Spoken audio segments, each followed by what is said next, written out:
Olá amigos, quero saudar a todos com a paz do Senhor, desejar a você um sábado feliz, dizer a você que é um prazer muito grande estar de volta nessa nova live para falar um pouco e meditar um pouco sobre a palavra de Deus. Hoje o assunto é o amor ao máximo e o máximo do amor. Muitas vezes nos perguntamos, o que é o amor? É um sentimento? É uma virtude? O amor é uma emoção? Mas e o amor verdadeiro, que nós podemos dizer de amor ao máximo? Quem tem esse amor? Quem pode dar este amor? Eu quero contar uma história inicial. Era o ano de 1866. O lugar era a África do Sul. Ali alguns meninos brincavam no quintal de uma fazenda. Um dos meninos com seus irmãos, olhando o leito arenoso do rio Vaal, ele apontou e disse: aquela pedra que está brilhando lá no leito do rio, aquela pedra fui eu que achei. Ele desceu o barranco escorregando e levantou uma pedra cintilante. Não era uma pedra, era um diamante valiosíssimo. E assim, naquele local, iniciou-se uma corrida pela procura de diamantes no leito do rio Vaal. No ano de 1905, um garimpeiro profissional de nome Thomas Cullinan, ele garimpando naquele mesmo local onde o menino encontrara aquela pedra, ele descobriu um dos maiores diamantes do mundo. O diamante tinha 720 gramas e tinha o comprimento de 12 centímetros. Ele escavou com muita perícia e conseguiu desencravar ali aquele diamante valiosíssimo. Milhões de dólares era o preço daquele diamante. Ele vendeu o diamante para o governo do Teval. O governo do Teval, quando o rei Eduardo VI da Inglaterra completou 66 anos, o governo do Teval deu de presente para o rei da Inglaterra o diamante Cullinan. O diamante Cullinan foi para o Palácio Real na Inglaterra apenas para enriquecer um pouco mais o tesouro real. O rei Eduardo VI resolveu fazer então algo especial. Ele resolveu colocar em todas as joias da coroa um pedacinho de diamante. E para isso era preciso que o diamante fosse lapidado. Ele então contratou um dos maiores lapidários do mundo, Jacó Asher, para que pudesse cortar o diamante e colocar em todas as joias da coroa. Este homem então, Jacó Asher, tinha um escritório na França. O diamante foi enviado para a França e Jacó Asher tinha agora a incumbência de cortar o diamante e colocar em todas as joias da coroa. Não era uma tarefa fácil. No ano de 1908, essa era uma tarefa que exigia muita perícia. Hoje nós temos muito maquinário movido a computador que pode cortar um diamante de forma milimétrica, com uma perda assim muito mínima dos resíduos do diamante. Mas em 1908, a única forma de cortar um diamante era colocar o diamante sobre uma mesa, era pegar uma lâmina de aço, colocar sobre o diamante e com um pequeno martelo, com o peso apropriado, batia-se em cima desta lâmina com uma velocidade calculada, para que o diamante fosse cortado ao meio e depois então em vários pedaços. Era uma tarefa que exigia muita perícia. Um erro poderia reduzir o diamante a pedaços, a fragmentos e desgraçar para sempre a vida do lapidário. Jacó Asher tinha essa responsabilidade, cortar o diamante Cullinan e para colocar joias, pedaços de diamante em todas as joias da coroa. Ele pegou uma lâmina, colocou sobre o diamante, fez um risco em cima do diamante de 12 centímetros, colocou a lâmina de aço, pegou o pequeno martelo, respirou fundo e deu uma batida certeira e a lâmina quebrou-se em duas partes. Ele solicitou outra lâmina para os seus assistentes, colocou sobre o diamante, respirou fundo, suas mãos suavam de emoção. Um assistente enxugou a mão de Jacó Asher, ele retomou o pequeno martelo na mão, colocou sobre o diamante, respirou fundo, prendeu a respiração. Todos os seus assistentes prenderam a respiração. E Jacó Asher então desferiu o golpe certeiro sobre a lâmina de aço. E a lâmina penetrou no diamante, cortando o diamante Cullinan em duas partes. E Jacó Asher caiu desmaiado de emoção. Quando ele se recompôs, ele tinha duas grandes gemas sobre a mesa. Cortou esses pedaços de diamante em 105 pequenos pedaços e colocou em todas as joias da coroa. E valorizou cada uma das joias da coroa. Braceletes, a coroa real, os pingentes, os cordões das princesas, tudo tinha o diamante Curna incrustado, colocado por aquele lapidário. Queridos amigos, eu fui uma ocasião num garimpo em Minas Gerais e ali eu pude ver diamantes. O diamante tem centralizado dentro dele 4 cores básicas: o vermelho, o azul, o amarelo e o branco. E essas cores, quando combinadas, formam uma espécie de prisma. E de dentro do diamante sai uma espécie de uma luz colorida. Eu posso dizer aos senhores, olhando para o lado espiritual, que Deus também tem uma joia preciosa, que Ele deseja colocar na vida dos seus filhos, para valorizar a vida dos seus filhos. Esta joia preciosa, esse diamante precioso, podemos dizer que é o amor. Somente Deus tem o amor puro, o amor genuíno, para valorizar a vida dos seus filhos. Existe inclusive na Bíblia uma passagem que eu digo que um garimpeiro cristão colocou na Bíblia essa passagem, o apóstolo Paulo, quando ele escreveu sobre o amor em 1 Coríntios 13. Ele finalizou com essas palavras, 1 Coríntios 13, verso 13. Agora, pois, permanece a fé, a esperança e o amor. Essas 3 joias eu poderia parafrasear. E ele termina dizendo, mas a maior delas, a que tem mais valor, é o amor. Queridos amigos, o amor, na verdade, é o maior dom de Deus para a nossa vida. Satanás sabe que se ele retirar de nossa vida o amor que Deus colocou, juntamente com este amor, ele vai retirar também com sua mão enganosa todas as virtudes que acompanham o amor. A cortesia, por exemplo, a bondade, a solidariedade, a compaixão, são virtudes que acompanham o amor. Sem o amor, essas virtudes desaparecem da vida de uma pessoa. Havia num reino 2 homens que se odiavam. Eles tinham um ódio mortal um do outro. Em uma ocasião, no passado, tiveram uma desavença e a partir disso passaram a se odiar de forma plena. O imperador soube do ódio desses 2 homens e os chamou diante de si. Um dos homens virou as costas e disse, imperador, me perdoe.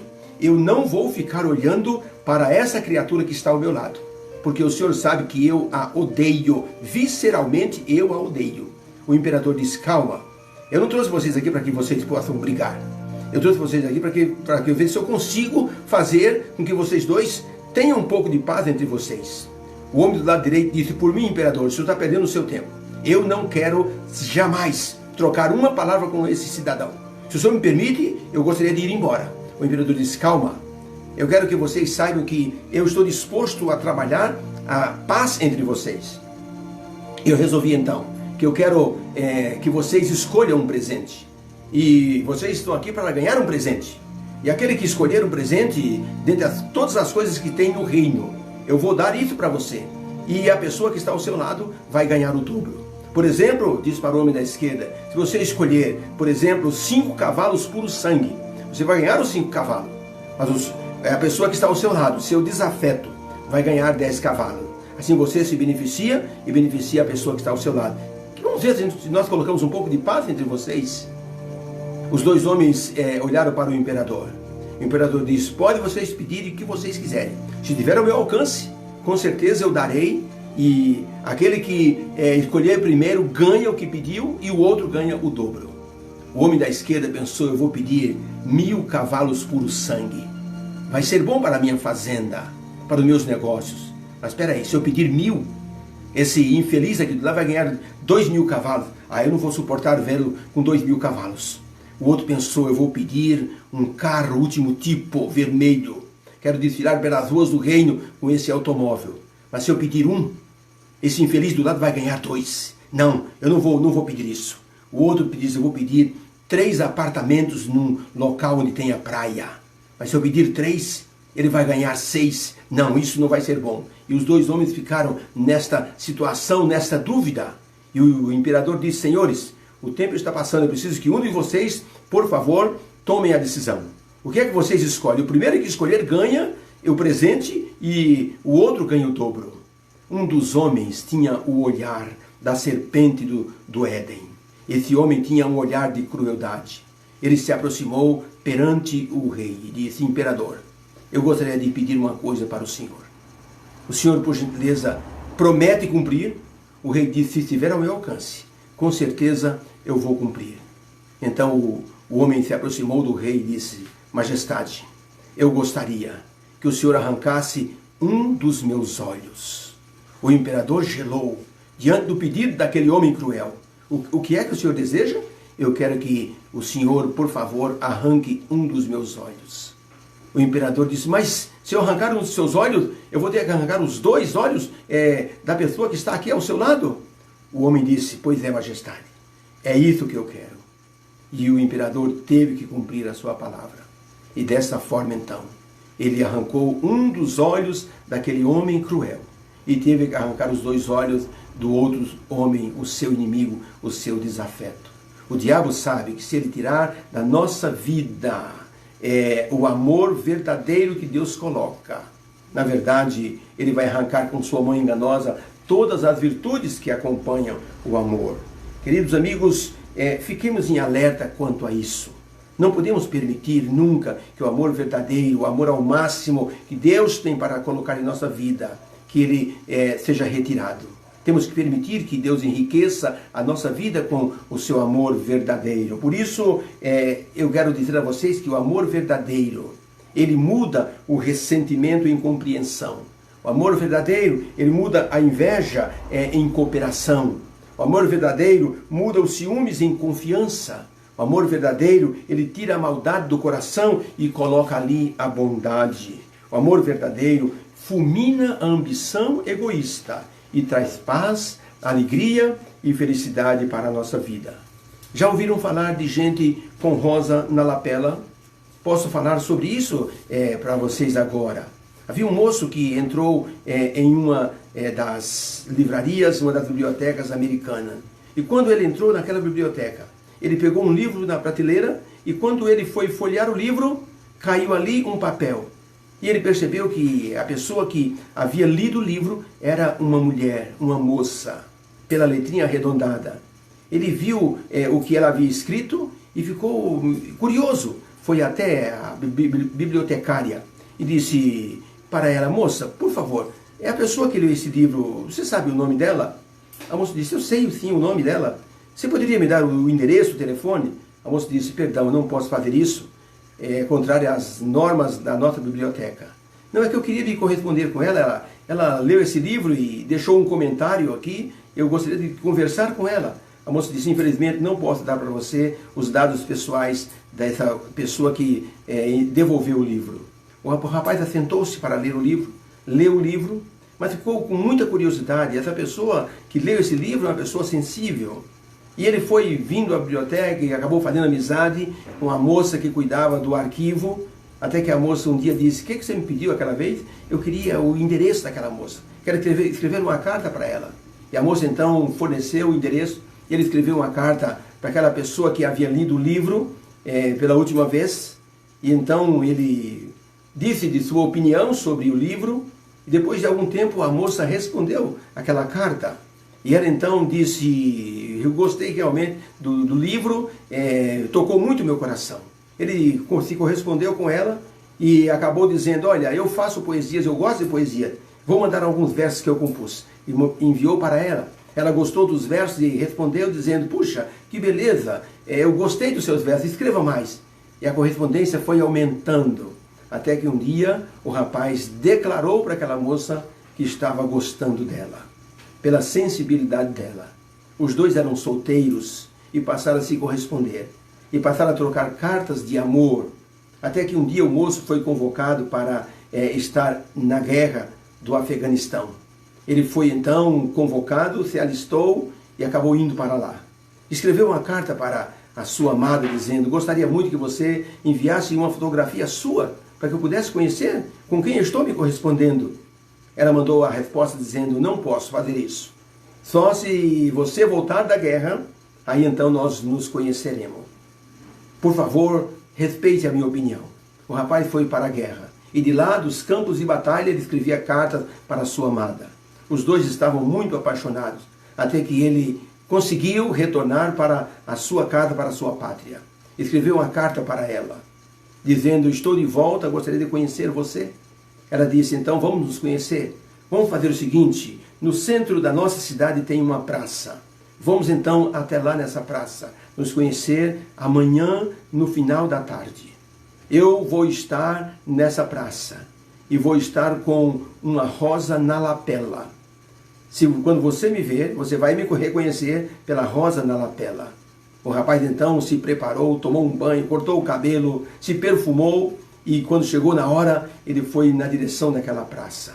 Quando ele chegou na praça e colocou o pé na praça, ele passou com o seu olhar a vistoriar as pessoas que estavam na praça, olhou para as mulheres que estavam ao redor e tentou então achar aquela pessoa que teria uma rosa na lapela, aquela mulher que ele já estava apaixonado e que amava muito. Quando ele olhou uma moça muito linda, morena de cabelos pretos, apontou lá no outro lado da praça e veio na direção dele. Ele, quando olhou aquela moça, pensou: não é uma mulher, isso é um anjo. Mas a moça se aproximou e ele percebeu que a moça não tinha rosa na lapela. Ele abaixou a cabeça, como a dizer: que pena que não é essa moça, bem que poderia ser essa. Continuou andando pela praça e viu uma mulher assentada num canto, num banco. Ele pensou: será que é ela? Será que é ela, minha amada? Ele então se aproximou de longe e de longe ele viu que aquela mulher tinha uma rosa na lapela. Ele disse: é ela. Seu coração pulsou mais forte. Mas ele percebeu que aquela mulher já tinha alguns cabelos brancos, já era uma mulher de uma certa idade, e ele percebeu: não é possível que eu me apaixonei por essa mulher que eu estou vendo ali. E ele então olhou e disse: mas eu a amo profundamente, mas puxa vida, não pensava que ela fosse já dessa idade. E esse rapaz então parou um instante, olhou para aquela mulher de longe, teve assim uma certa dúvida, mas disse: se eu a amo, eu vou ao encontro dela. E então se aproximou da mulher que tinha a rosa na lapela e disse: boa noite. Ela disse: boa noite. Ele disse: tudo bem com você? Ela respondeu: tudo bem.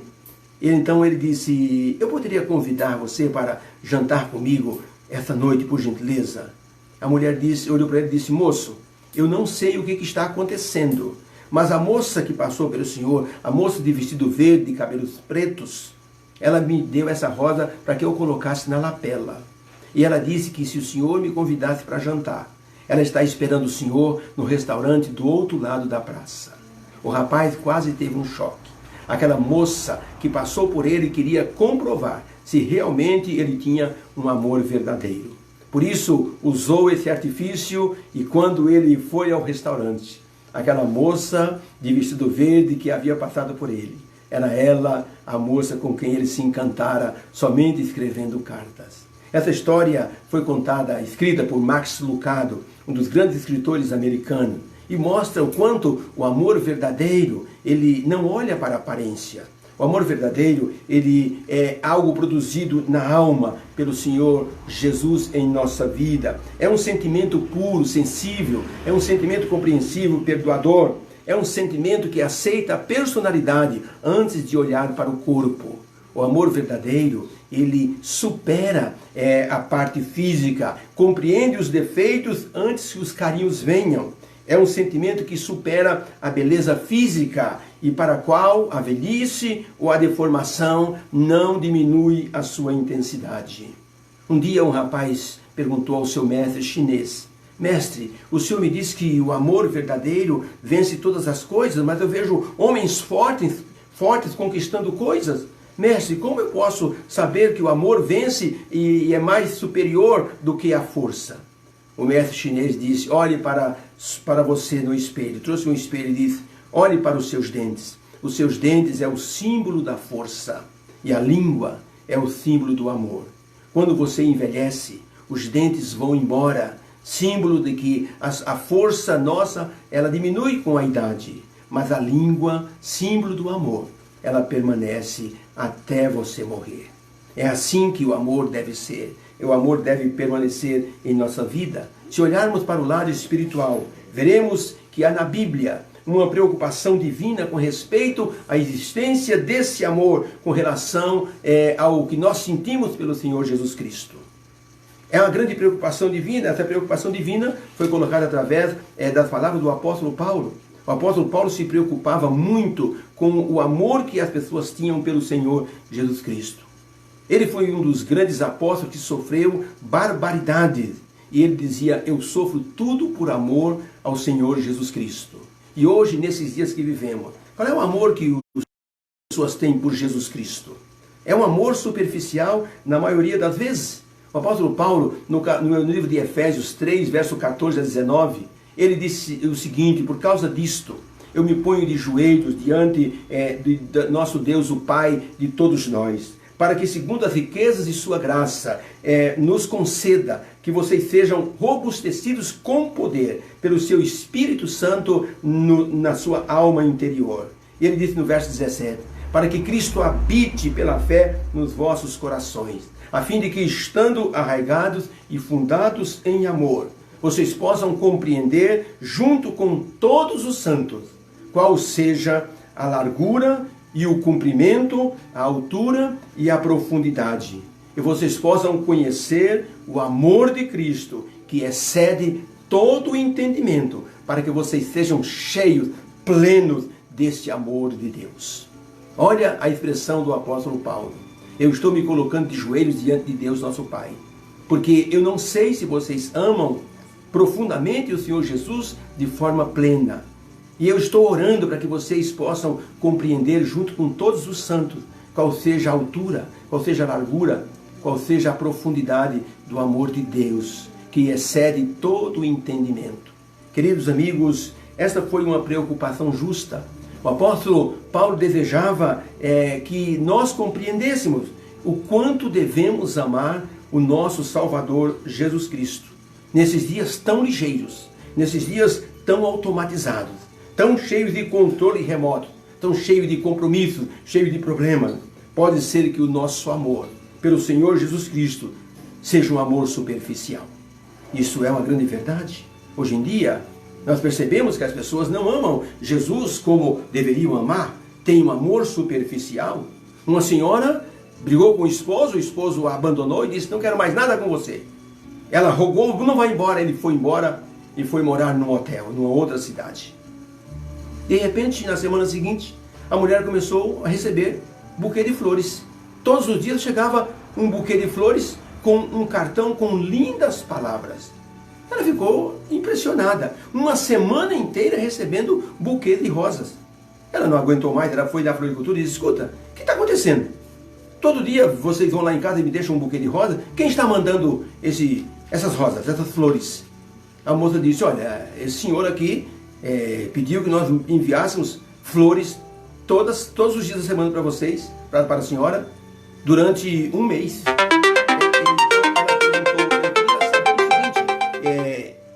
Essa pessoa que enviou, ela tem escrito as palavras que você tem mandado? Ela disse: não, eu pego na internet algumas palavras carinhosas e eu então escrevo e mando no cartão para a senhora. A mulher disse: olha, não quero mais essas rosas. São rosas vermelhas sem amor. Eu não as desejo. Amor superficial. Eu não quero esse tipo de amor. O Senhor Jesus também tem repugnância por um amor superficial. Aconteceu um fato na vida de Jesus que ilustra o quanto Jesus detesta amor superficial. Jesus curou um homem chamado Simão. Ele era leproso. A Bíblia chama de Simão o leproso.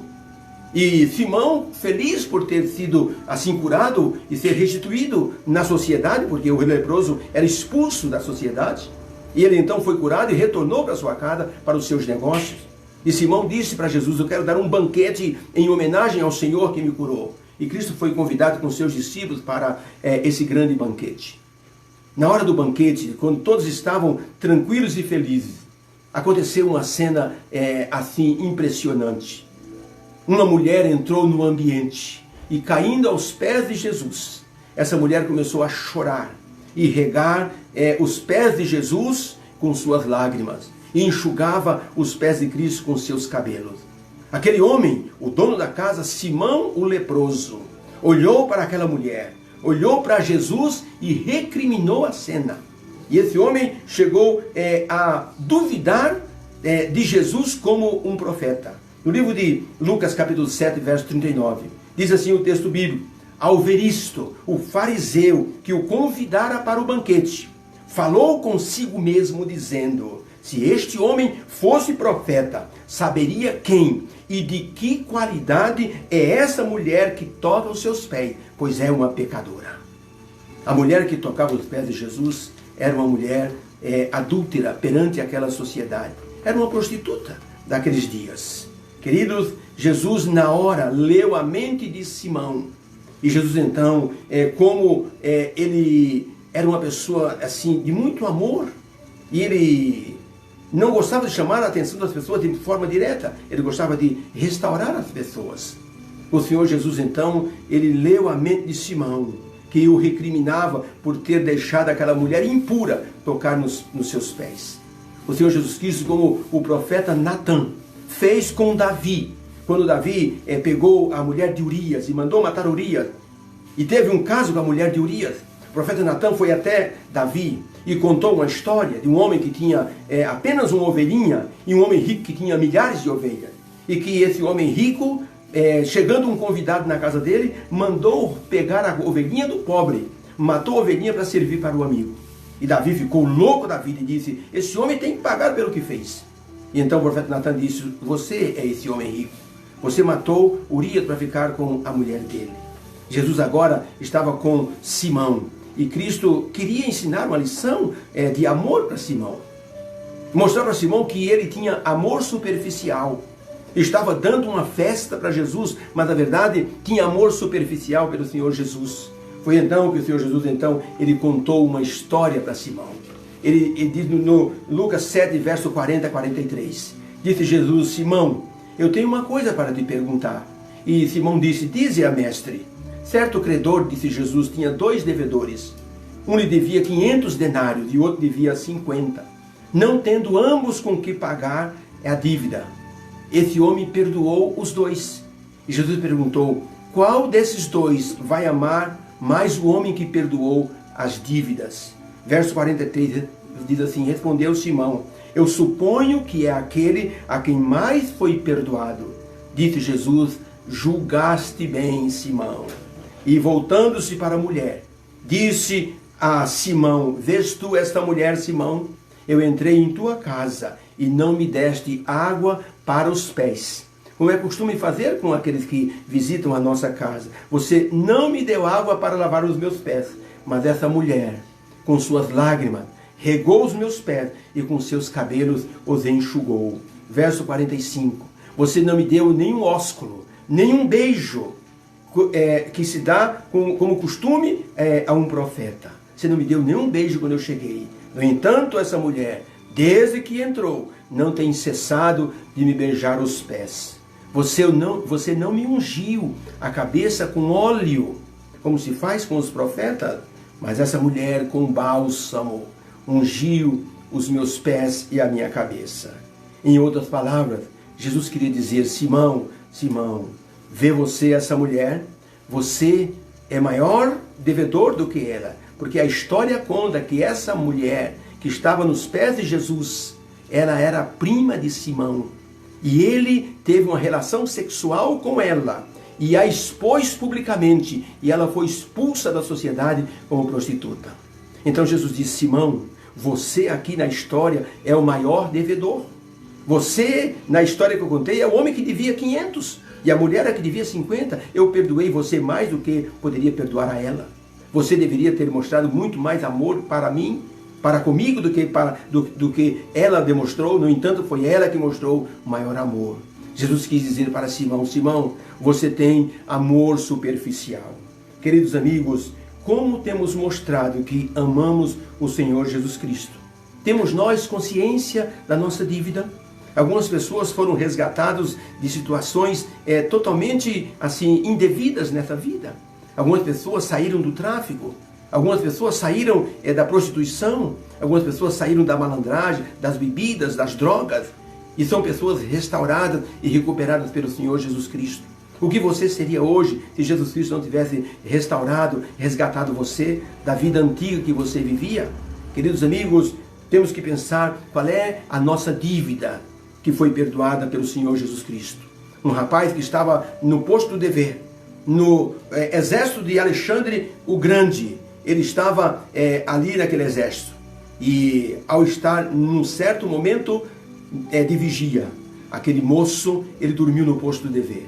Alexandre o Grande estava fazendo uma ronda no acampamento, quando viu aquele soldado dormindo. Ele mesmo pegou a sua arma e ficou de guarda. Quando o soldado acordou pela friagem da noite, percebeu que Alexandre o Grande, o imperador, estava de arma em punho, fazendo ronda no lugar dele, enquanto ele dormia. Ele sabia que seria o fuzilamento dele na manhã seguinte. Ele caiu aos pés de Alexandre, pedindo perdão. O grande Alexandre o Grande, ele disse para aquele rapaz: se você me prometer que nunca mais vai dormir no posto do dever, eu posso perdoar você, mas tem que ficar entre eu e você. Esse moço prometeu e se tornou o melhor soldado de Alexandre. Um dia Alexandre estava dando ordens para o seu pelotão. Estava em cima de uma carroça. De repente, alguém disparou um tiro de canhão e os cavalos que estavam atrelados à carroça se assustaram e saíram em grande cavalgada. Alexandre estava em cima da carroça, caiu sentado ali na parte traseira da carroça. E os cavalos iam na direção de um abismo. Aquele moço que tinha sido perdoado pelo imperador, ele vendo a cena, saiu de sua posição de continência, pulou em cima de um cavalo, esporou o cavalo e o cavalo saiu em grande carreira na direção daquela carroça. Quando aquele moço conseguiu emparelhar-se com os cavalos, ele sabia que não tinha outro jeito de parar aquela carroça. E pelo amor que tinha ao seu grande comandante, ele pulou na frente dos cavalos, foi pisoteado pelos cavalos, mas parou a carroça. E Alexandre foi salvo. As pessoas socorreram aquele soldado, e o imperador disse para aquele moço: eu quero saber em que destacamento você está servindo, porque agora você será o meu capitão especial de guarda. Esse moço foi levado para a enfermaria, todo pisoteado, ferido. Ficou uns 2 meses para ser curado, mas se tornou o melhor soldado de Alexandre. Era o homem de confiança do grande imperador. Ele tinha consciência da dívida que lhe fora perdoada. Assim, minha gente querida, nós só teremos amor ao máximo pelo Senhor Jesus se nós tivermos consciência de que o máximo do amor foi feito em nosso favor. Leiam comigo o que diz o apóstolo Pedro em sua carta, em 1 Pedro 1, 18, 19. Ele diz assim: sabendo, meus irmãos, que não foi com coisas corruptíveis, como a prata ou o ouro, que fostes resgatados de vossa vã maneira de viver, que por tradição recebeste dos vossos pais, verso 19, mas foi com o precioso sangue, como de um cordeiro sem defeito e sem mancha, vocês foram resgatados pelo sangue de Cristo. Precisamos ter essa consciência de nossa liberdade através de Jesus, pois Jesus deseja que nós tenhamos amor sincero por Ele. Quem entende o que Jesus fez por si, tem amor sincero pelo Senhor Jesus Cristo. Notem que os discípulos de Jesus tinham amor superficial por Jesus. Muitos deles só foram amar Jesus depois da morte de Cristo. Quando perceberam a falta de Jesus, começaram a amar Jesus Cristo. Tanto que foi preciso que Jesus, para o homem que mais dizia: eu amo o Senhor, Jesus disse: você vai me negar. Ele disse: ainda que todos te neguem, eu jamais te negarei. Jesus disse: essa noite, antes que o galo cante 3 vezes, você vai me negar. Ou antes que o galo cante, você vai me negar 3 vezes. E naquela noite, Pedro negou Jesus. E ali, nas margens, na praia do mar, Jesus assou peixe de pães, quando eles estavam pescando e se aproximaram. Jesus perguntou para Pedro 3 vezes: tu me amas? Ah, meus irmãos, amigos e ouvintes, aqueles que nos assistem nessa transmissão, essa foi uma pergunta muito profunda. Pedro teve que ser sensibilizado por essas 3 perguntas. As 3 perguntas de Jesus correspondiam às 3 negativas que Pedro havia feito de que não o conhecia. Pedro, tu me amas? Senhor, tu sabes que eu te amo. Essa pergunta de Jesus atravessou o século e chegou ao nosso tempo hoje em dia. Jesus está perguntando para mim e para você: tu me amas? Qual é a resposta que nós temos dado para o Senhor Jesus Cristo? Muitos só começam a amar Jesus depois que passam por uma situação muito grave. Depois que a pessoa passa por uma restauração de uma doença grave, a pessoa conseguiu superar, sobreviveu. A pessoa então se apega a Jesus Cristo a partir dali. Deveríamos amar Jesus quando estamos em boa situação. Quando não precisamos de nada nos esforçar. Sabe aquela expressão, quem não vem pelo amor, vem pela dor? Nós deveríamos ir pelo amor e não tanto pela dor. Beth era uma moça que estava atravessando uma rua, aqui num dos bairros de São Paulo. E quando ela estava atravessando a rua, não percebeu. Um caminhão lá em cima, sem freio, bateu no carro da frente, que bateu no da frente, no da frente, no da frente.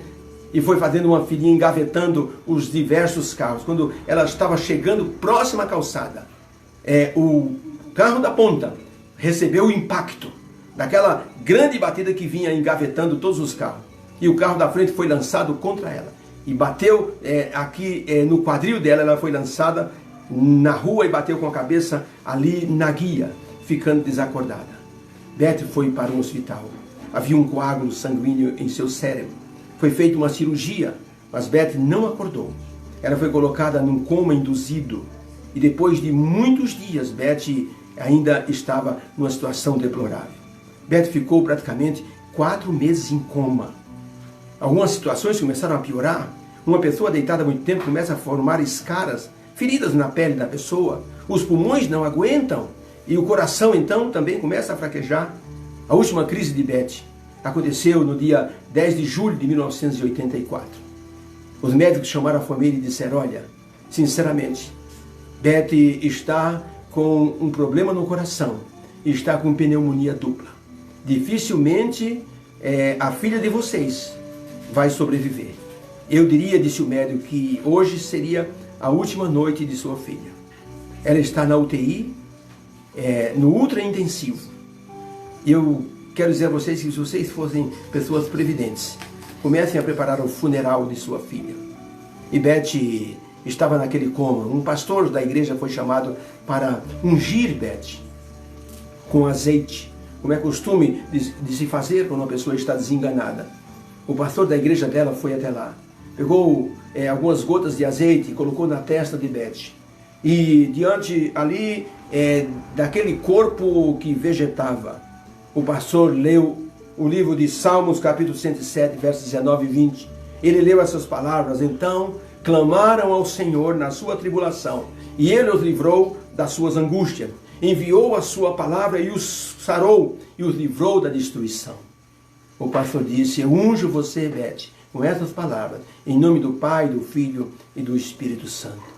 Beth ouviu essas palavras, mas ela não podia falar. E Beth, então, ela clamou a Deus por sua vida. Os pais de Beth foram para casa, mas naquela noite, o pai de Beth não conseguia dormir. Ele disse para a esposa: eu vou até o hospital, eu vou ficar em oração pela nossa filha. Havia um quarto de UTI separado e Beth estava lá sozinha para não pegar nenhuma contaminação devido ao seu estado crítico. E o pai de Beth chegou com o seu carrinho. Enquanto ele estava indo para o hospital, às 2h30 da manhã, o hospital ligou para a casa de Beth. A mãe de Beth atendeu.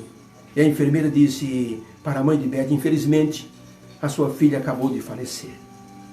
Os aparelhos estão desligados. Beth morreu.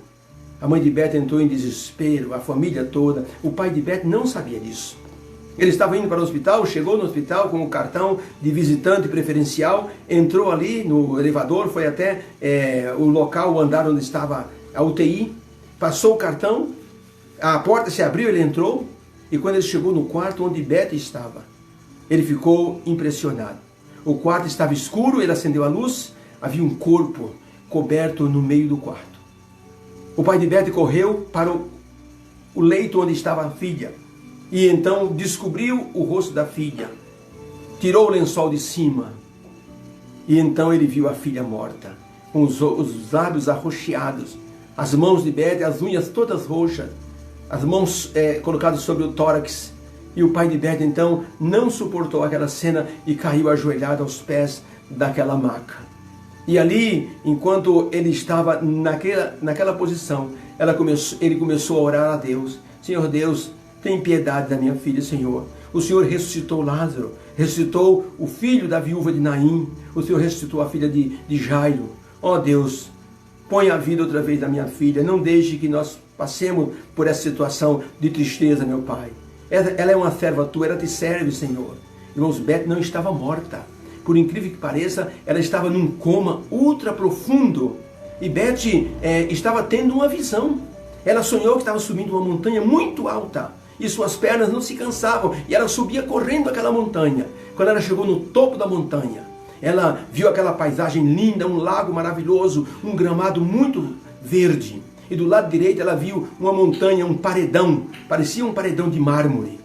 Um dedo saiu do céu e escreveu essas palavras: aquele que crê em mim, ainda que esteja morto, viverá.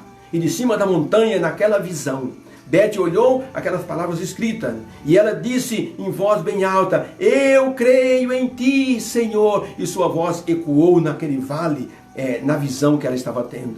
Quando Beth disse essas palavras: eu creio em ti, Senhor, ela abriu os olhos e olhou ao redor, deitada naquela maca, assentou-se na cama, olhando tudo em volta, como que se perguntando: onde é que eu estou? O pai de Beth estava ajoelhado nos pés da cama. Quando sentiu a cama se mexer, o pai de Beth olhou para cima. Beth estava sentada no leito. Meus amigos, foi um abraço impressionante. O abraço daquele pai, daquela filha. Beth estava viva. Beth é viva até hoje. Ela passa nas igrejas contando a sua história. E quando ela termina, ela diz assim: amigos, não esperem acontecer uma tragédia em sua vida para você começar a amar o Senhor Jesus. Comece a amá-lo agora que você está bem. O apóstolo Paulo dizia de forma impressionante: o amor de Cristo nos constrange. Que tipo de amor temos tido para com o Senhor Jesus? Amor puro ou amor superficial? O amor ao máximo do Senhor Jesus Cristo deve nos levar ao máximo do amor. O máximo do amor é quando a pessoa se sacrifica. Um rapaz disse para sua namorada: eu amo você de paixão, eu sou doido por você. Olha, você pode acreditar, eu amo você sinceramente. E a moça disse: muito obrigado, eu também amo você. E ele repetia: eu amo você demais, demais, demais a conta. E ela disse: você vem me ver hoje? Ele disse: se não chover, eu vou visitar você. Então não amava de verdade. Se chover, o amor verdadeiro, amigos, é aquele que vai ao sacrifício. Um grande pregador estava vindo para a igreja e chegou na igreja com uma gaiola vazia e colocou em cima do púlpito. E os irmãos da igreja olharam e disseram: o que o pastor está querendo fazer com essa gaiola vazia? Ele disse: calma, eu vou explicar por quê. Quando eu estava vindo para cá, eu encontrei um menino numa praça com 2 canários dentro dessa gaiola. E ele estava judiando dos canários. Ele estava cutucando com uma varinha. E eu fiquei muito impressionado. Eu fiquei com compaixão pelas pequenas aves. Eu disse para o menino: pare de fazer isso com os passarinhos. E ele disse: o senhor não se intrometa. Os passarinhos são meus, eu faço com ele o que eu quiser. E o pastor disse: mas menino, não faça isso, é maldade o que você está fazendo. O senhor não viu o que eu vou fazer ainda. Eu vou levá-los para casa, vou jogar álcool em cima dessa gaiola e vou tocar fogo, só para ver os dois fritando na minha frente. Aquele pregador disse: gente, quando eu ouvi isso, eu disse para o menino: escuta, vende esses 2 canários com a gaiola para mim. Quanto você quer? O menino disse: eu quero tudo que você tem no bolso. Ele disse: gente, eu tinha $480 na minha carteira e dei para aquele menino. Quando o menino foi embora, eu peguei a gaiola, abri a portinhola e os 2 pássaros voaram para a árvore que havia perto. E durante alguns minutos eles ficaram cantando como se estivessem agradecendo pela liberdade. Eu trouxe essa gaiola para mostrar a você que essa gaiola representa a nossa vida no passado. Antes nós estávamos numa gaiola, na gaiola do pecado, do vício, na gaiola de situações inadequadas. O diabo estava nos mantendo prisioneiros. Mas o Senhor Jesus disse para o diabo: não faça isso com minhas criaturas. E o diabo disse: suas criaturas, eles não amam você. Eles não querem nem saber de você. E Jesus disse: mas eu amo minhas criaturas. Não faça isso, não judie deles, não machuque. E o diabo disse: eu vou matar cada um deles e vou levar todos para o inferno. E Jesus disse: o que é que você quer para você me vender? É o direito de ter essas criaturas. E o diabo disse: eu quero tudo. Eu quero tudo que você tem. Eu quero a tua vida, eu quero o teu sangue. E Jesus deu o sangue dele para nos libertar. Amor ao máximo. Nesta transmissão, eu gostaria de dizer a você que o que Deus mais quer da nossa vida é que nós entendamos o seu amor e que possamos amá-lo também. Amar o Senhor Jesus entender que o seu sacrifício valeu a pena por todos nós. Deus abençoe você. Que haja uma bênção para a sua vida. Que o nosso amor pelos nossos semelhantes seja um amor ao máximo. Pelos nossos queridos que estão ao nosso redor, seja um amor ao máximo. Vamos perdoar mais. De repente estamos perdendo momentos preciosos em nossa vida por causa de alguma mágoa que ficou lá no passado e as pessoas não se perdoam, vivem amarguradas e depois então acabam concebendo, aparecendo doenças por causa da amargura, porque não aprenderam que o amor supera todas as barreiras. O amor pode perdoar, o amor pode fazer as pessoas se tornarem pessoas mais amigas, mais amadas, viver de uma forma melhor. Use o amor na sua vida. Deus abençoe você de forma gloriosa, maravilhosa. Muito obrigado pela sua atenção. Fique com Deus e que durante esses momentos que estamos vivendo essa pandemia, nós possamos, ao vivermos em família, ao vivermos de forma social, possamos descobrir que o amor tem um poder glorioso. O amor de Cristo nos constrange e nos leva para uma felicidade maior. Que Deus abençoe você. Obrigado por sua atenção. Amém.